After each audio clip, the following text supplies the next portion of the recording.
Welcome, everybody. Welcome to the Leo Zagami Show. Here I am. Happy St. Valentine, everybody. Of course, to my other half, Christy, who is always around us. Even Thank you, Christy. And thanks to our sponsors, we are here. Helen Sucatre. Grazie, Helen. Thanks to Margot Rosata Minta, and also thanks to Daniel Estes. I want to thank all of my sponsors, also those who have purchased this and also the other books, like the 12 volumes of my Illuminati Confessions, which are a real encyclopedia. And as you know, this new format is dedicated to 20 years of Illuminati Confessions that didn't go under the radar. They were even detected by Jeffrey Epstein. In fact, my name appears in the Epstein files as the creator of the Illuminati Confessions and of my blog back then. And here I am with the book, guys, which is the only book that talks the truth regarding Epstein, that mentions the Sabbatean Frankists and their involvement. Otherwise, there is no other books like this one. Now, suddenly, we have Jay Dyer saying, Jeffrey Epstein is the real Illuminati. Ooh, what a discovery, Jay Dyer.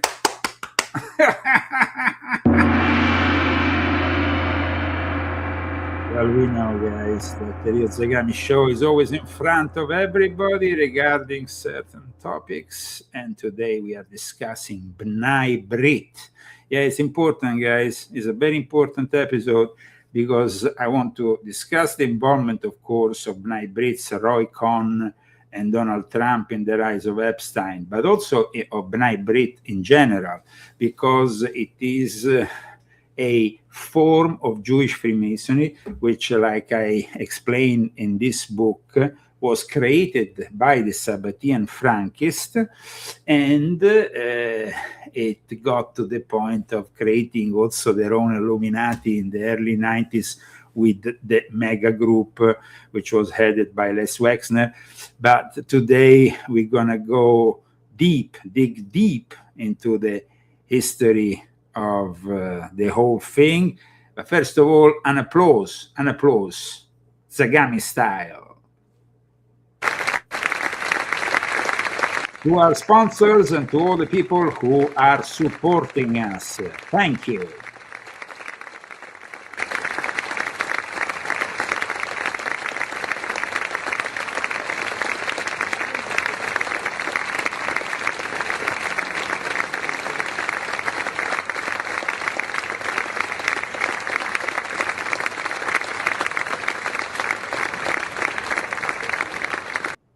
And if you want to participate as a donor, you can do it anonymously. You can do it, of course, publicly through GoFundMe or Cash App. You can find the Cash App handle at riozagami.com together with my latest articles. Okay, here we go. I know it's going to be a long and interesting episode, guys, because, I mean, here we are talking about the real people behind the whole thing. I'm going to show you documents, receipts, as they call them, on the people who apparently facilitated the rise of Trump, but also the rise of Jeffrey Epstein. And one of the most controversial guys was, of course, Roy Cohn. Roy Cohn, yes. Here we have Roy Cohn next to a younger Donald J. Trump, as Roy Cohn, this controversial lawyer from the McCarthy era, is actually often indicated as Trump's mentor. But very few people know his involvement, his family involvement, because it started with his father in the B'nai B'rith. And very few people in America really know a lot about B'nai B'rith. B'nai B'rith was created in the 1840s here in America by Ashkenazi Jews who were a little bit fed up of the fact that the Sephardic Jews had created already a much stronger alliance with Freemasonry from the very start. In fact, amongst the 11 Freemasons who created the ancient and accepted Scottish Rite in Charleston, 4 of them were Sephardi Jews, and 2 of them were Sabbatean Frankists. The other 2 potentially were also Sabbatean Frankists. This is very interesting. Very few people know the whole story of B'nai B'rith, but very few people know the story of American Freemasonry is really connected with the Jewish people. Now, this book, as you know, is not anti-Semitic. It's actually a book which wants to separate facts from fiction, and it's actually been also appreciated even by Orthodox Jews. A growing number of Orthodox Jews are contacting me saying, you have done a great job, because it's about the truth, guys. There is no reason for speculating. Israel is a Sabbatean Frankist state. Zionism was created by the Sabbatean Frankists, and both the labor Zionists as well as the more conservative revisionist Zionists are the product of the Sabbatean Frankists. So who are the victims? The victims are the Jewish people and the Israeli, but the problem is that the Sabbatean Frankists have been around for a very long time. They have created some very important institutions. And like I explained in my book, behind Jeffrey Epstein, there was, of course, the banking cartel of the Sabbatean Frankists. Members of B'nai B'rith have included Sigmund Freud, Albert Einstein, but also bankers like Jacob Schiff. In my book, I explain how Jacob Schiff and the Warburgs sustained the initial revolution, the Bolsheviks, who basically took over Russia, and they did it at a very early stage. But back in 1905, it was actually Jacob Schiff himself, who was a very high-level representative of B'nai B'rith, who said, if the Tsar doesn't want to give to our people, the Jews, the freedom we deserve, we will manifest a revolution that will take over Russia. And then that is what happened.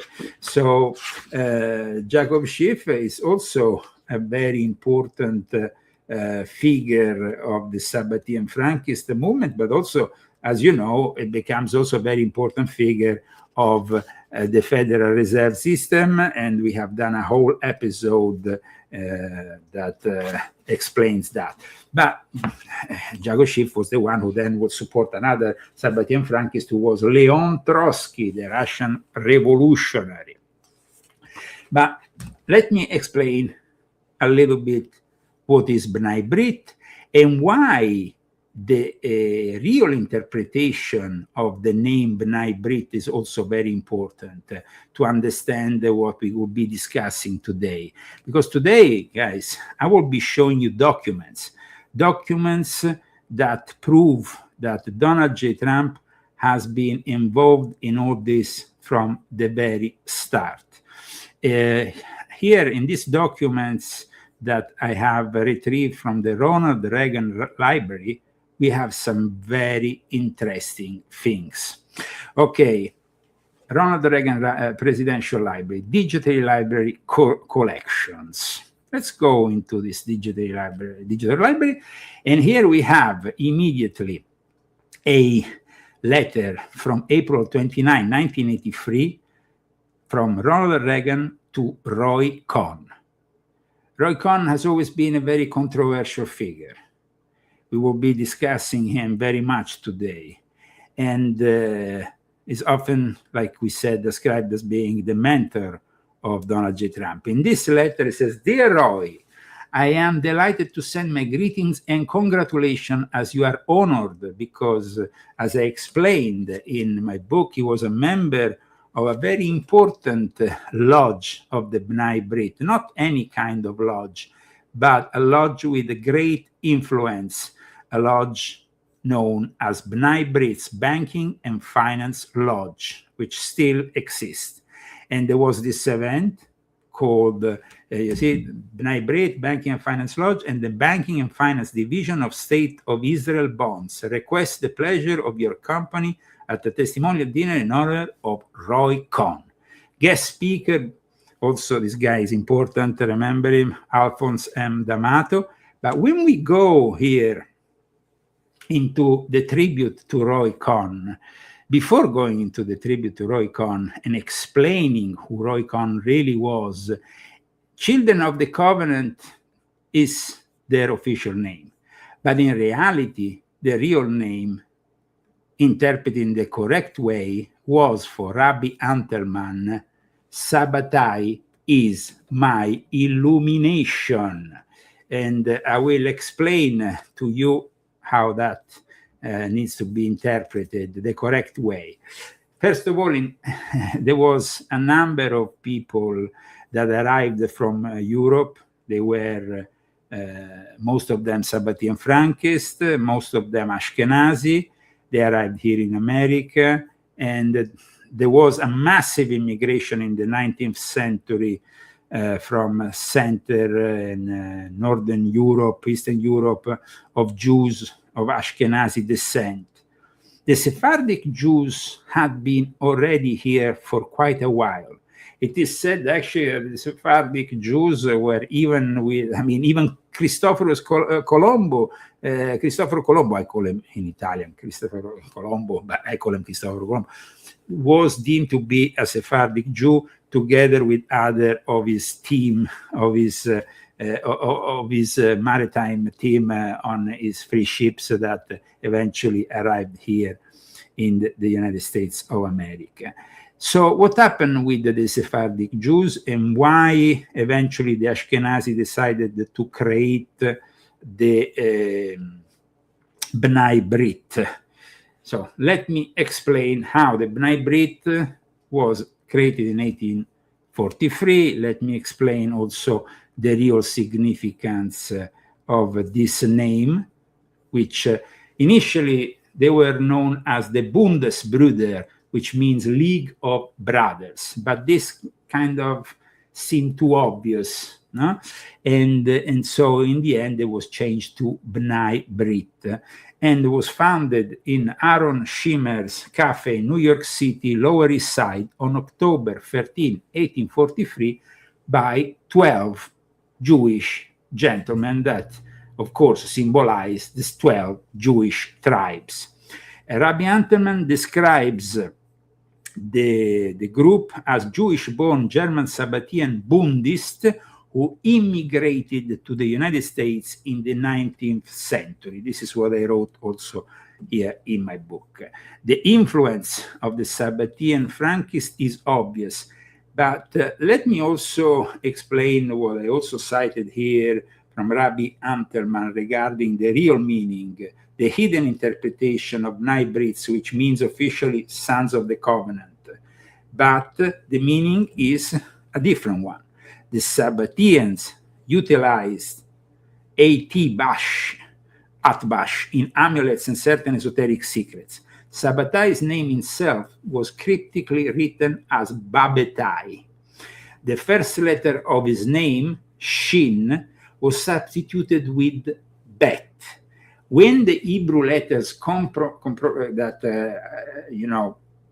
that put together the organization's spelling known as Bnai Brit, that was also changed slightly from the initial spelling, are rearranged, one obtains Babetai Neri, which decodes into, translated, Shabbatai is my illumination. In other words, as I write in my book on Jeffrey Epstein, the hidden meaning of Bnai Brit is Sabbatean enlightenment. The term Bnai Brit, however, does occur in the Mishnah or in Judaic literature. But what I gave you today is the real symbolism. Now, often we have this legend, occasionally mentioned to this day, that Bnai Brit founders were Jews who were barred from membership in the Masonic orders and the Odd Fellows. That is pure BS, because there was amongst the 12 members several members of Freemasonry and of the Odd Fellows. And both Freemasonry as well as the Odd Fellows, which is another known fraternal organization, were filled with the Jewish members here in America. But like I said earlier, the Sephardic Jews had also been at the center of the development of the ancient and accepted Scottish Rite Supreme Council, as well as the foundation of the Odd Fellows themselves.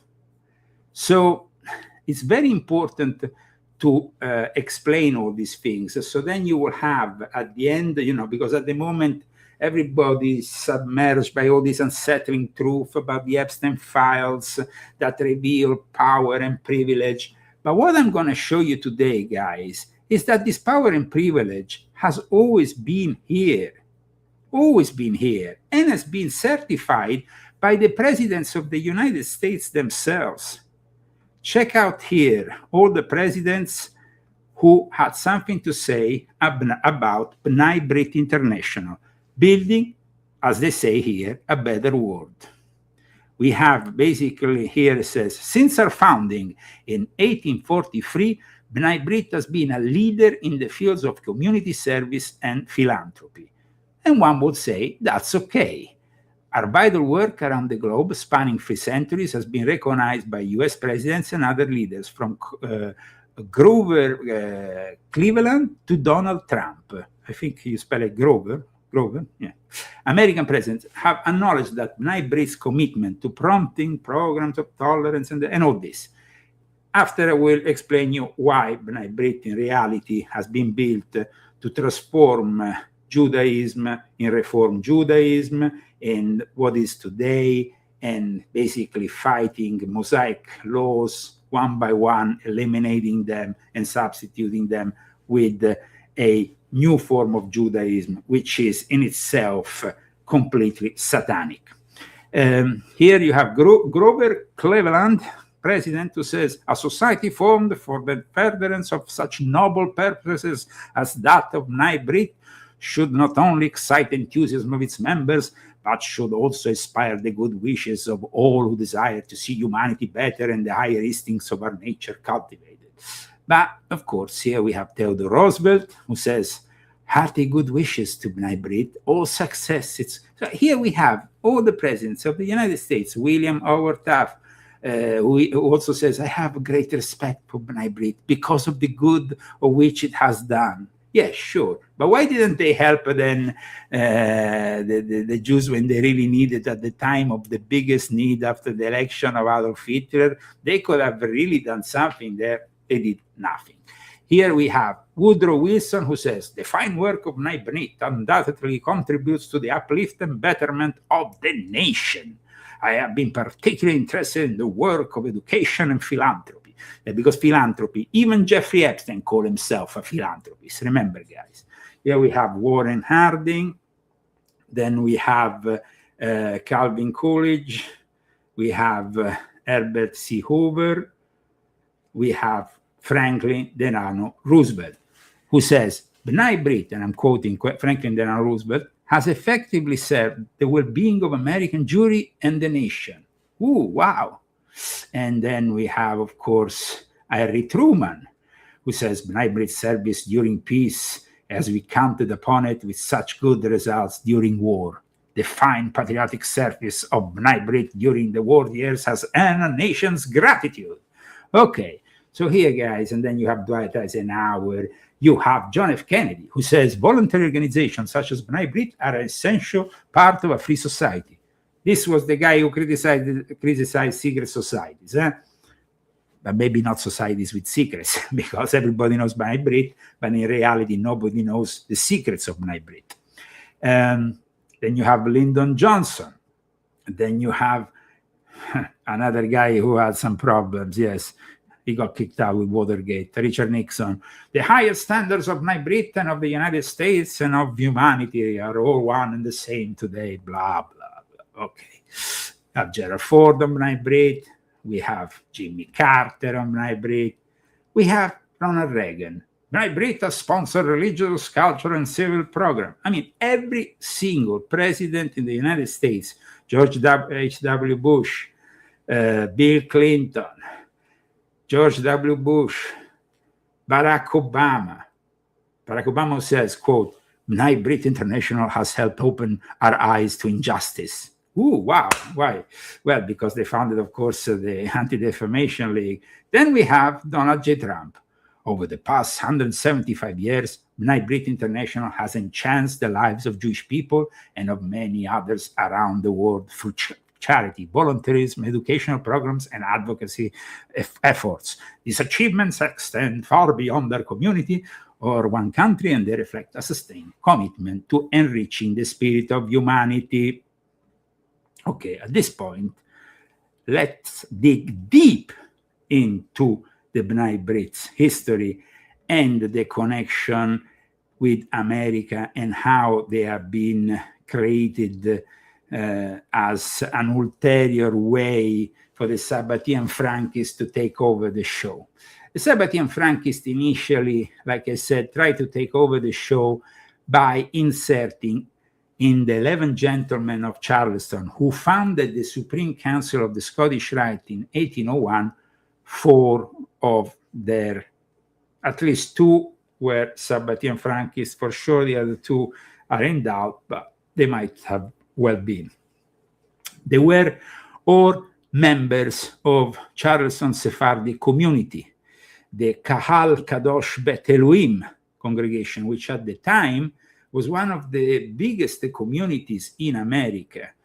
The 4 Jewish founders of the ancient and accepted Scottish Rite. You all know, of course, that the ancient and accepted Scottish Rite was founded in Charleston and then was moved to Washington, and it's the guiding body of Scottish Rite Freemasonry, which is a rite of Freemasonry. Now, very few people, though, know the whole history of this rite, and it's important, I think, for me to explain you a little bit about the connection with the Jewish community, because it's a very intense connection. Okay, so who were the 4 Jewish founders? Here we're talking about the first wave of Sabbatean Frankists, which is the Sephardic wave. If you study my book, you understand that the Sephardic were involved with the Sabbateans even before they became Sabbatean Frankists, because it was only in the 18th century that then the Frankist heresy developed within the Ashkenazi with Jacob Frank.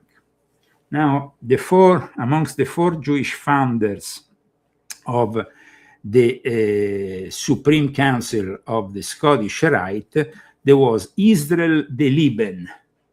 Israel de Liben was known as a liberal-headed Jew. So he was liberal. And this is already a sign of a Sabbatean Frankist. But the indication he was a Sabbatean Frankist for sure comes from the fact that he was born in Prague. As I explained, Prague is a Sabbatean Frankist hotspot, also for the Epstein family. They come from Prague, as well as Warsaw, and then they moved from Prague into Vienna. The Asiatic Brethren were the Freemasons. They were the first Masonic order that accepted the Jews in their lodges. And Israel de Liben had been accepted as a Freemason in Europe before moving to Charleston, where he belonged after to the Sephardic community of Charleston, which, I repeat, was the largest and most influential Jewish community in the United States at the time. Born in Prague, he served after as the Supreme Council of the Scottish Rite first Grand Treasurer General. His name was Israel de Liben. I don't know if we find a photo maybe of him here. I can maybe show you.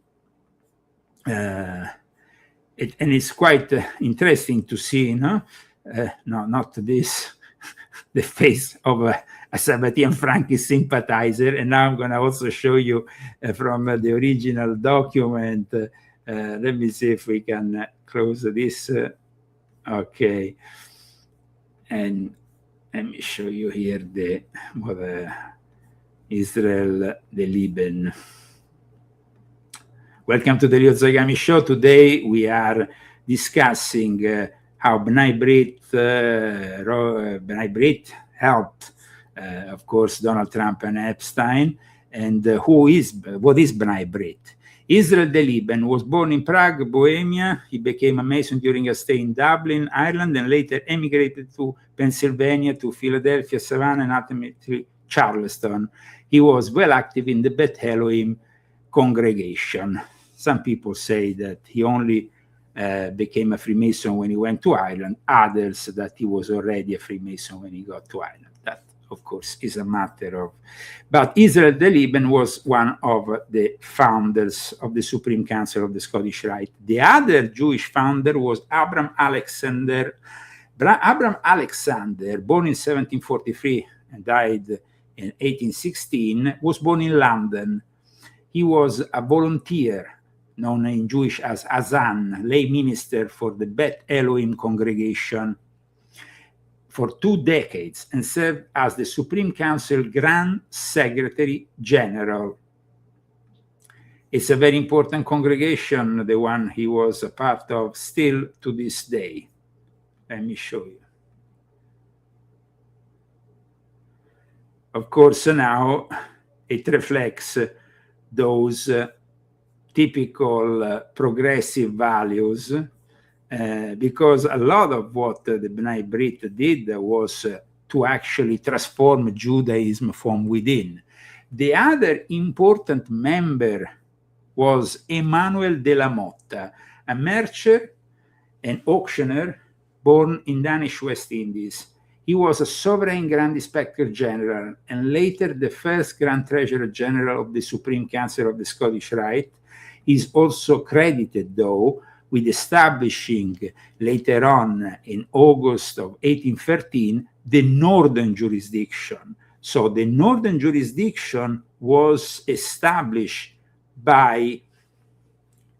But here we are talking, first of all, of the Scottish Rite before arriving to B'nai Brit, because the Scottish Rite and the Supreme Council that moved after from Charleston to Washington is the trade union that B'nai Brit uses to connect with Freemasonry. So here you have a full picture. First of the Supreme Council of the Scottish Rite, which was founded in 1801, and then, of course, and here you can You can see yourself, if you want, Emmanuel Motta. It says here his family is said to have fled to the New World to escape Spanish persecution. This is what happened. Often we said that was one of the things that pushed a lot of Jews to, of course, leave Spain. His name is prominently connected with Freemasonry, and in reality is connected to the establishment of the first Supreme Council, but also with the northern, the jurisdiction of, so both with the southern jurisdiction as one of the founding members, as well as the northern jurisdiction. Then we have another guy called Moses Clava Levi. Moses Clava Levi, another member, founding member of the ancient and accepted Scottish Rite Supreme Council of Charleston, was added to the Supreme Council after the foundation in May 1801, in May 1802, so a year later. And Levi was, he served alongside, of course, the influential figures like Israel the Lieben and Isaac Old. Not all of them were Jewish. We said of the 11 members of the Supreme Council, of the first Supreme Council of the Scottish Rite, the famous southern jurisdiction, which also calls itself the Mother Council of the World, 4 were Jewish and also connected to the Sabbatean Frankists. And Moses Clava Levi is rather known because he apparently is celebrated for his bravery during the Great Fires in Charleston in 1838. Instead of saving his own home, he went and prioritized saving the sacred Torah scrolls from the Kahal Kadosh Bet Elohim synagogue, which he was part of. Then, on top of the 4, we said that these were the 4 members, Israel de Lieben, Abraham Alexander, Emmanuel de la Motta, and Moses Clava Levi. On top of that, the Moses Michael Hayes is another very important figure. I'm going to show you this gentleman because this guy is another very influential American Freemason and Jew. He didn't become, because he actually, Moses Michael Hayes, died in 1805, and so he died before they, he died while they were still doing it. He was not, he helped establish, though, as you can see here, the early Masonic movement in New England, and he was elected Grand Master in 1792 with Paul Revere as his deputy. Paul Revere as his deputy, guys. And, of course, he was Sephardic. So this was to just simply explain to you why the Sephardic Jews had taken over. Then there was also the war there was a war between competing jurisdictions. Moses Michael Hayes was considered the foundational figure of the Scottish Rite, though he was not one of the 11 gentlemen of Charleston who formally established the first council in 1801. But he was considered like, a foundational figure. So Moses Michael Hayes was profoundly connected with the establishment and the foundation of the Scottish Rite in North America, because in 1768 he was appointed by the general for the Rite for the West Indies, the famous Henry Andrew Franken, a deputy of Stephen Morin, now enabling him to spread the order of the royal secret. I'm going to show you a second here this document. First of all, it's important also the name. Henry Andrew Franken. That Franken is, of course, a name of Ashkenazi Jewish origin. And he was actually involved with the creation of these degrees that after became the 33 degrees of the Scottish Rite. This is the Franken manuscript, an original copy, very rare, which lays down all the various degrees of the ancient and accepted Scottish Rite. You see? Here the degrees.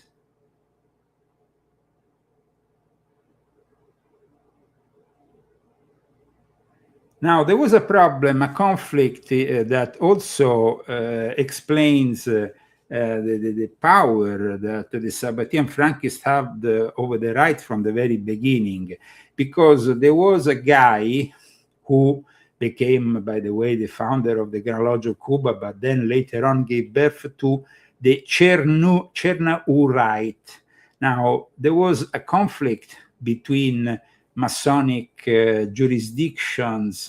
He had basically created a Supreme Council, which was regarded as spurious of the ancient and accepted Scottish Rite, and for that reason, he would be fought by Emmanuel de la Motta, this merchant, this founding member of the Scottish Rite in Charleston, and for that reason, after Emmanuel de la Motta, who waged war against this Chernahu, who was a Christian, who accused the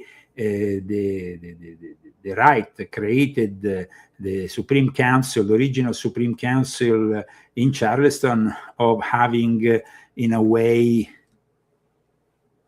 let's say, created the Rite on premises that were somehow damaging Christians and favoring Jews.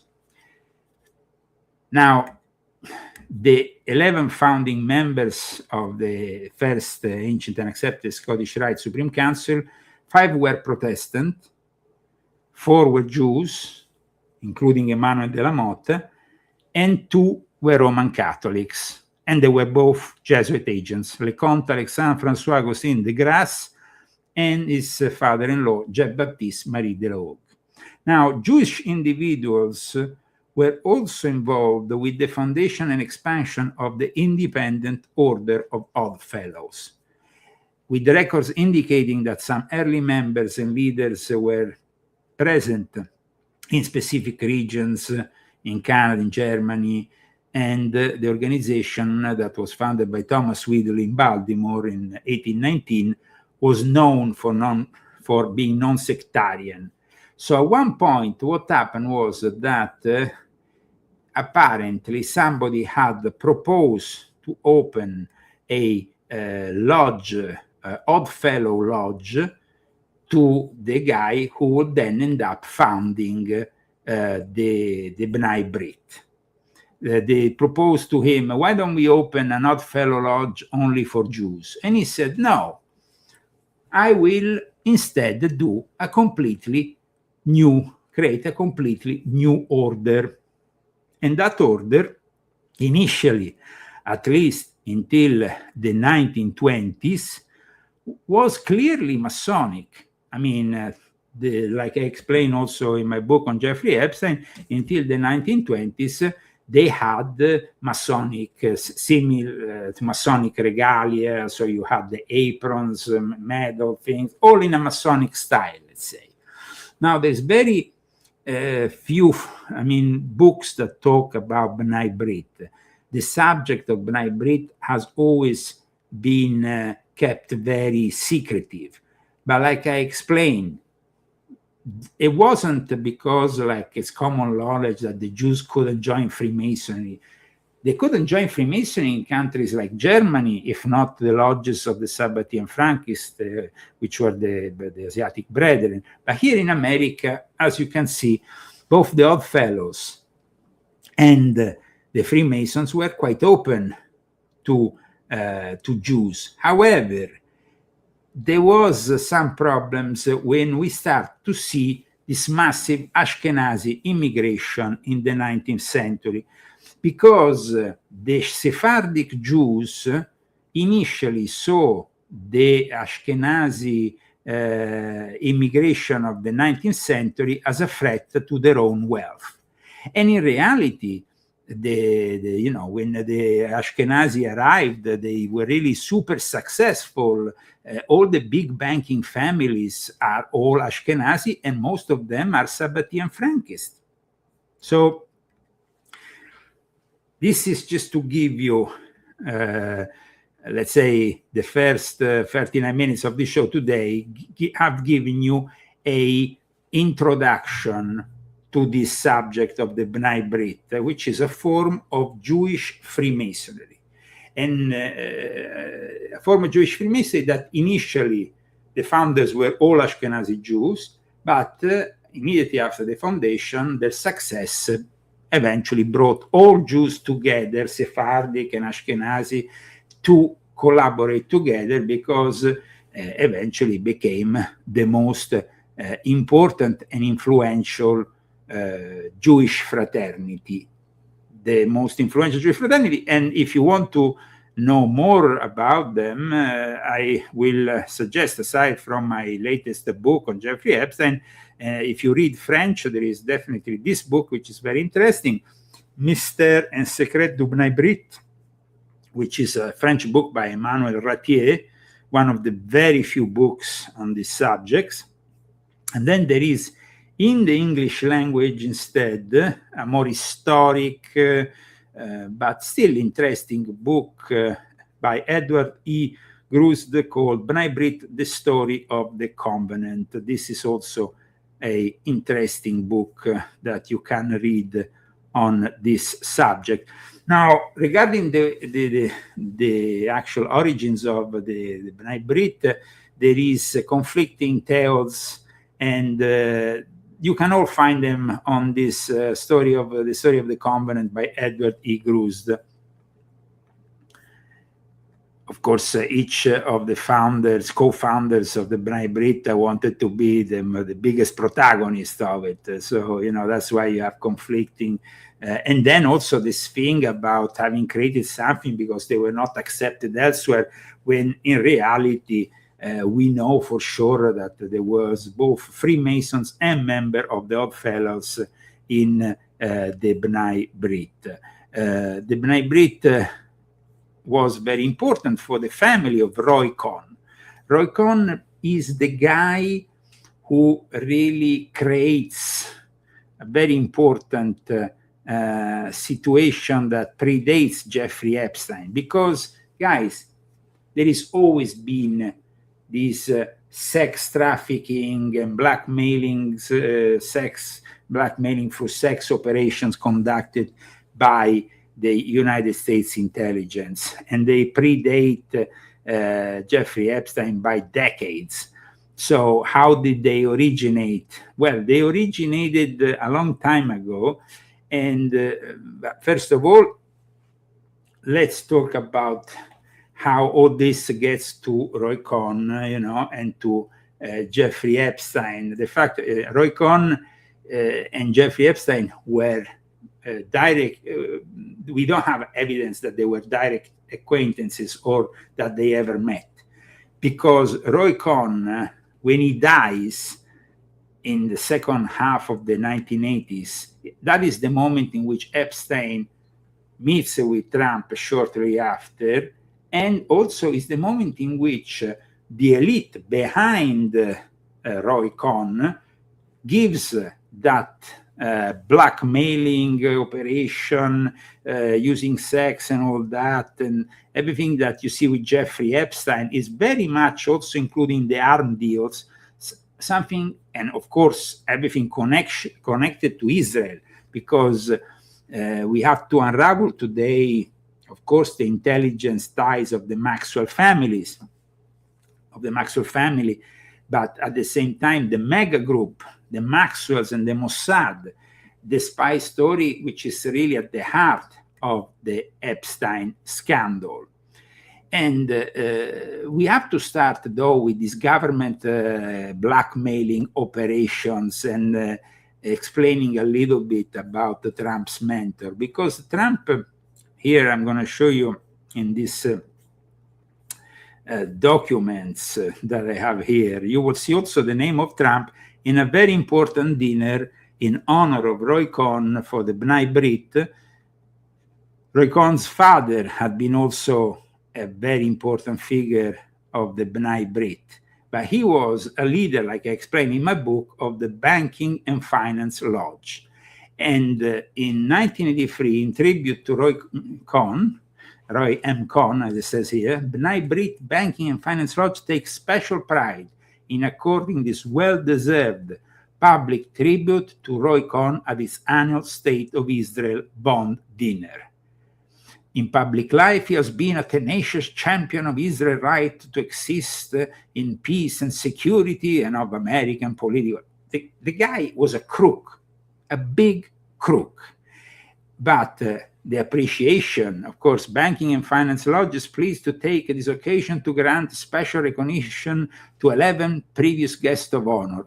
Okay, let me show you here one name, which is a very important name.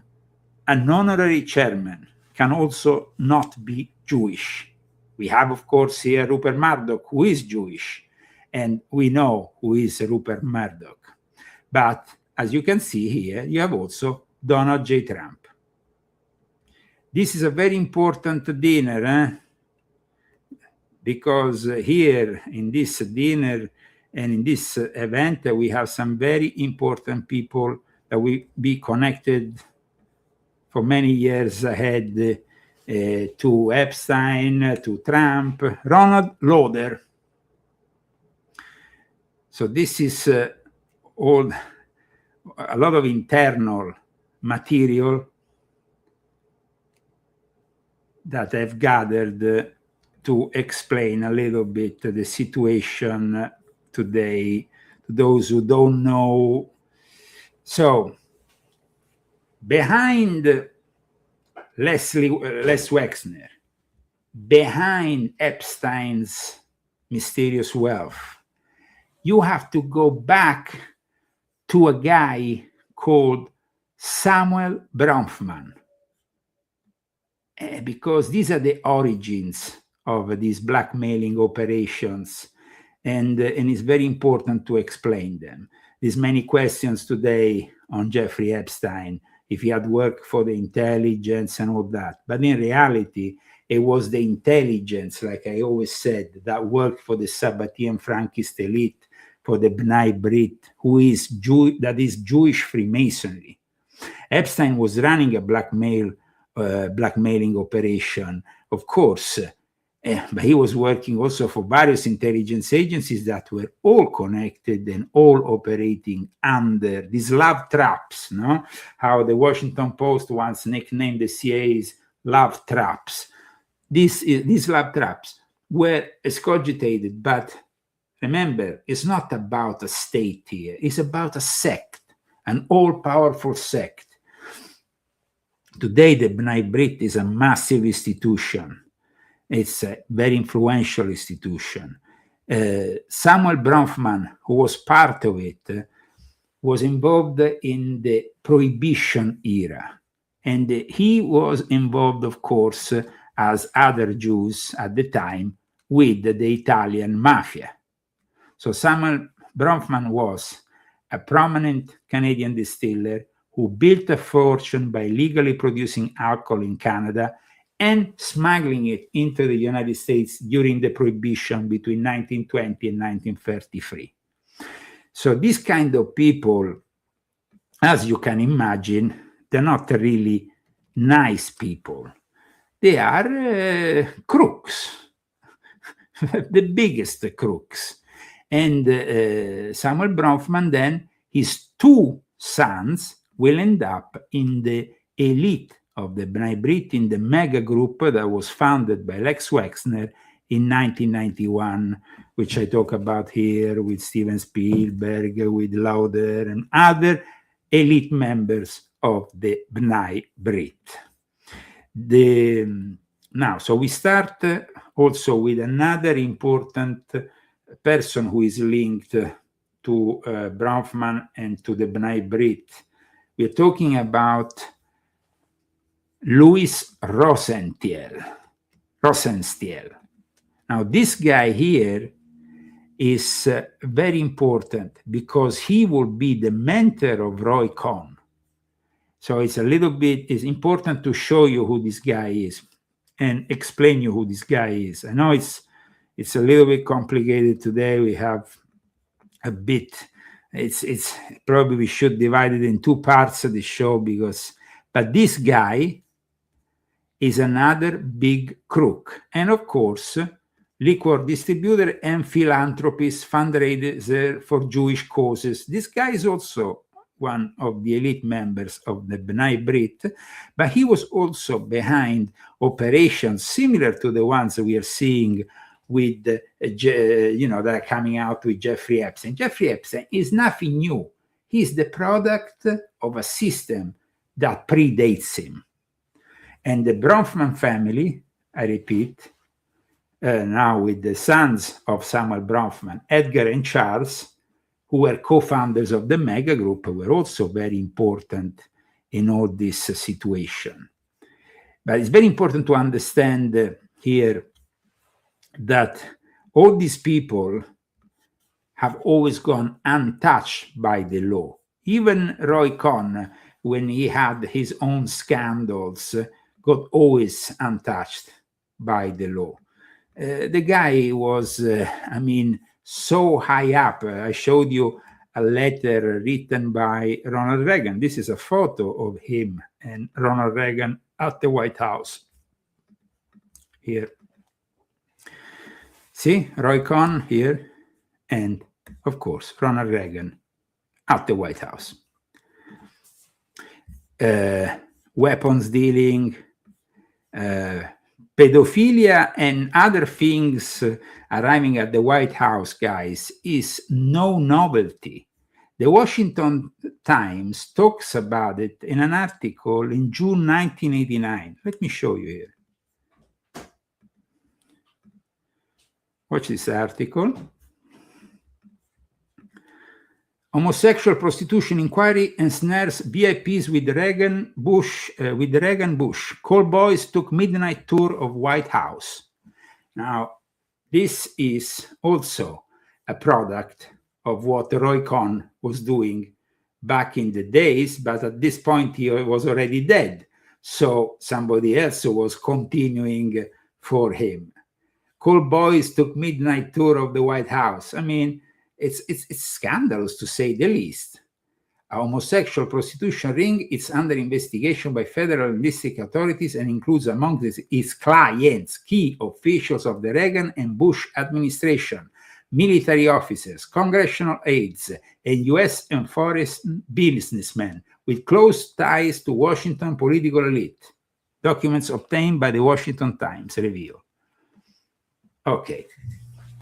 So you see, nothing has really changed. There has always been a lot of corruption and in all this. And to tell you the truth, guys, people say, but the B'nai Brit, they are such good people. They did a lot for, for the poor here, or for this, for the Jewish community, for this and that. I show you something here. This is a diploma given to a guy called John Farset. Now, those who have read volume 1 of my Confessions have definitely, they know who I'm talking about, because this guy is considered one of the leaders of the Ordo Templi Orientis of Aleister Crowley in Norway. And he was awarded here a diploma, a recognition by the B'nai Brit, because John Farset goes around saying that he is debunking conspiracy theorists. Imagine this, a guy who is responsible for the OTO in the city of Oslo in Norway ends up receiving a recognition for his work against conspiracy theorists by the B'nai Brit. This is absolutely insane. In fact, I had published an article many years ago in 2017. Check this article out. OTO scumbag. John Farset gets what he deserves. This was when John Farset was attacked by I don't know, it says here, last Friday, as reported by one of Norway's leading newspapers, Dagbladet, journalist and writer John Farset, a prominent member of the Norwegian Ordo Templi Orientis, as well as the other occult orders, was attacked and injured in Oslo by a supposed conspiracy theorist. And this guy, Farset, who threatened my life back in 2003, because he threatened my life, this scumbag. We're talking about Illuminati confession, 30 years of Illuminati confessions. Well, before I even started my confessions, this guy was one of the reasons why I started, because, so here, you see the official recognition given by the B'nai Brit. So how does the B'nai Brit justify itself in giving such a recognition to a Satanist? How? There is nothing to debunk here. There is only evidence. I mean, when I bring you the evidence about Trump, when I give you the evidence about these people, I'm bringing you the documents, the receipts. So there is very little that one can say. I'm very glad that we have a politician like Nancy Mace, who has finally broke ranks from the rest of the Republicans, who seem to be ignoring the gravity of this whole Epstein affair. It's really incredible. How is it possible? But fortunately, we have at least people like her. Marjorie Taylor Greene, unfortunately, has left the Congress, and of course, Massey. Famous people, rich people, people in power, prime ministers, former presidents, etc., media personalities that are named in these files. And that's why I say this is going to go down as the greatest cover-up, one of the greatest cover-ups in American history.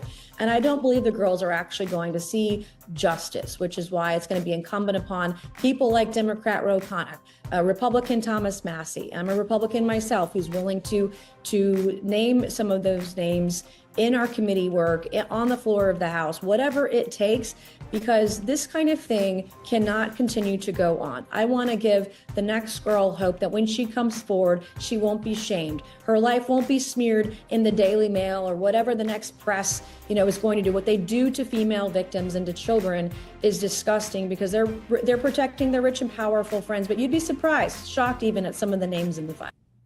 You will be shocked about the names, the unredacted, of course, names, because then we have the redacted ones that have never been shown, But the moment they were shown, apparently Pam Bondi was taking notes on who was, because you have only 4 computers, imagine, for all the Congress members to access the unredacted versions. And then you have Pam Bondi, of course, who was tracing secretly with the DOJ every single politician, something which I find completely outrageous.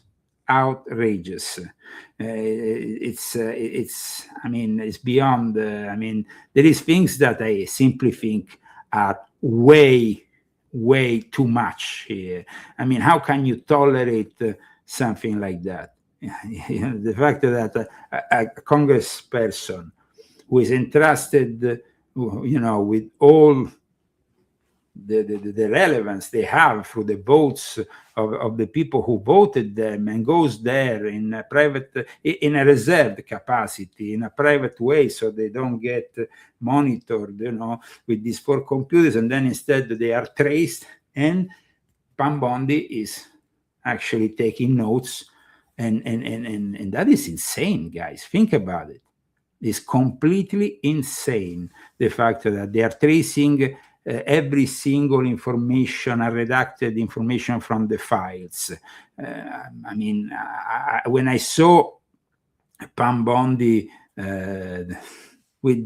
being caught with their hands in the cookie jar, basically, I was like pretty shocked. I want to thank Helen Sucatre, Margot Rosada Minta, Daniel Estes, amongst the sponsors of today, the people who, of course, are encouraging me also by purchasing this great book, The Rise and Fall of a Frankist Monster, which is exposing Jeffrey Epstein and the most powerful Jewish sect in the world. The Republican Party will change, I'm sure, after the midterm elections. That's for sure. Another important information that came out in the last few days was the video of Epstein's butler, who was trying to sell the black book, which, by the way, I have used for a lot of the information on Jeffrey Epstein, because the black book, the unredacted version that was initially circulating, it's very important because the names on it can direct you in studying and then understanding all these people. We have also discussed today how the B'nai Brit came to become one of the most important, actually the most important Jewish fraternity in the world. They were founded here in America, but then of course they started to expand in Germany, in other places around the world. And nowadays they have thousands, even millions, I don't know. I mean, they have a bunch of members all over the place, and it's a very influential organization. This is also regarding Roy Cohn. There was actually an article from 1978 that explains once more who this guy really was. Roy Cohn at 51 enjoys prosperity and controversy. Imagine that. And it says here, Roy Cohn turned 51 yesterday. The enfant terrible of the McCarthy era is very much the center of controversy, as he has always been. So the guy was very much, the man who helped polarize the country's view on communism 25 years ago, because he was McCarthy's lawyer. So he definitely was always a very important figure. But what people don't know is that behind the scenes, he was also involved in very dubious activities, corruption, blackmailing operations that preceded Jeffrey Epstein with the same kind of modality. It's important, guys, that we expose all this and more. Check this out. As the media and members of Congress were sifting through the latest Jeffrey Epstein files released by the Department of Justice, one topic continued to elude them, and that would be Epstein's by now well-established ties to Israeli and U.S. intelligence. So our Capitol Hill correspondent, Julian Andreoni, put the question directly to members of Congress to force them to finally at least have to answer the question. Here's what they told him. I'm not following that. You're not following the Jeffrey Epstein thing at all? It's only superficial. I mean... Here, let me come around to the other side of you. It is tawdry, but, like, that's just not where my head... In fact, I deliberately try not to read it because... Really? I got so many things... You know, right now we're trying to... We got so many important things we're having to do. It's not important? I mean, it could be a national security threat. It is but it's not important for these people because they're covering up. Important, but it is nothing over which I have control. I really don't know what you're talking about. I don't know, but obviously this now circulation information that this is more tied to maybe international maligned interest is something we should figure out. I have any idea about that. We have think some it's important. I think it's, and I haven't seen all the reporting, but I do think it is important that the documents released and giving the committees and others appropriate time to go through them to see what has happened, what's going on. Well, let's put it this way. Our investigation is continuing. We've got a lot to do. I think there are particularly Wall Street bank issues, where those banks just looked the other way, constantly. And let's put it this way, we're not going to leave those issues off the table. I haven't read any of that stuff. I apologize. I'm too busy trying to figure out our issues right here. Okay. Ask another member on intelligence. There's a number of different reports here. There was an Israeli spy who stayed in his apartment in New York City for several weeks on end. I mean, this is somebody who has spent a bunch of time with the most powerful political and business. So you see here, they simply, there's nothing to see here. Let's move on. And most people are focused, of course, on the connections with the intelligence agencies, with Mossad. Now, how is it possible that when we talk about the CIA, you know very well that the CIA, the NSA, of other organizations are subject to the power of the Illuminati, and organizations like the B'nai B'rith are the Illuminati of the Jewish world, and they are the ones controlling the intelligence agencies, not the other way around. So groups like the Mega Group, for example, which was also like the inner circle of the B'nai B'rith, the finance, the lodge which Roy Cohn also was part of. These are, of course, the Illuminati, and Epstein was definitely somebody who represented the Sabbatean Frankist influence in the modern circles of finance, of power, of intelligence. So there is too much superficiality, let's say, and there is also too many of these politicians who simply don't want to answer the question. Beliefs in our country. Jeffrey Epstein, that is. I'm not debating that. What I'm saying is that that's totally dependent on who was actually there when this alleged agent was there.